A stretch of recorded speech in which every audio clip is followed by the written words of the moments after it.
ফরিদপুরের ভাঙ্গায় ফেসবুকে video upload ও অপপ্রচারকে কেন্দ্র করে দুই গ্রামবাসীর মধ্যে আবারও রক্তক্ষয়ী সংঘর্ষের ঘটনা ঘটেছে। মাত্র একদিনের ব্যবধানে ঘটা এই সংঘর্ষে অন্তত ৩০ জন আহত হয়েছেন।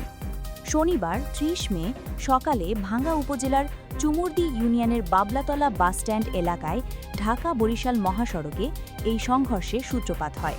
স্থানীয় সূত্র জানায়, আকরাম নামের এক টিকটকার ইউনিয়ন পরিষদ চেয়ারম্যানের বিরুদ্ধে ওজনে চাল কম দেওয়ার অভিযোগ তুলে ফেসবুকে একটি ভিডিও ছড়িয়ে দেন। এই ঘটনাকে কেন্দ্র করে চেয়ারম্যান রফিকুল ইসলাম সোহাগ মাতব্বর ও আকরাম শেখের সমর্থকদের মধ্যে গত শুক্রবার সন্ধ্যায় প্রথম দফায় সংঘর্ষ হয়, যাতে অন্তত ২৫ জন আহত হন।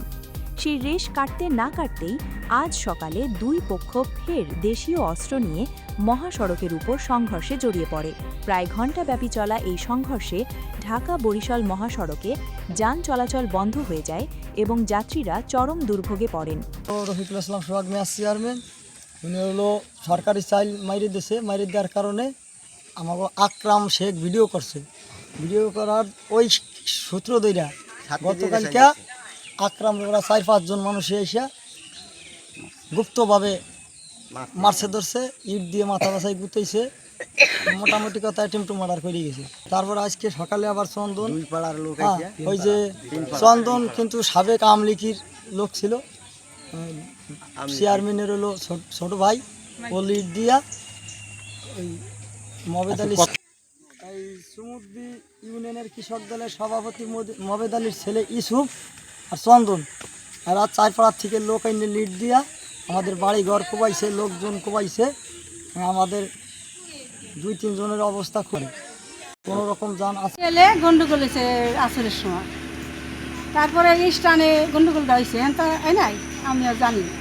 তা আজকে সকালে এখান দিয়ে ২৫০ লোকের রান দাও, কাঁকড়া, ডাল এগুলো নিয়ে আর এখান থেকে জুহুতে যায়, জয় বাংলা জয় বাংলা, বুঝছেন, এরকম জুহুত দেয়।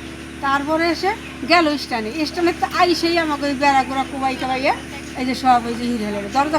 আহতদের উদ্ধার করে ভাঙ্গা উপজেলা স্বাস্থ্য কমপ্লেক্সে এবং ফরিদপুর মেডিকেল কলেজ হাসপাতালে ভর্তি করা হয়েছে। খবর পেয়ে ভাঙ্গা থানা পুলিশের ৩টি টিম ঘটনাস্থলে পৌঁছে পরিস্থিতি নিয়ন্ত্রণে আনে। বর্তমানে ওই এলাকায় অতিরিক্ত পুলিশ মোতায়েন করা হয়েছে। ভাঙ্গা থানার ভারপ্রাপ্ত ওসি মোহাম্মদ মিজানুর রহমান জানিয়েছেন, তুচ্ছ ঘটনাকে কেন্দ্র করে এই সংঘর্ষের সূত্রপাত হয়। বর্তমানে পরিস্থিতি পুলিশের নিয়ন্ত্রণে রয়েছে।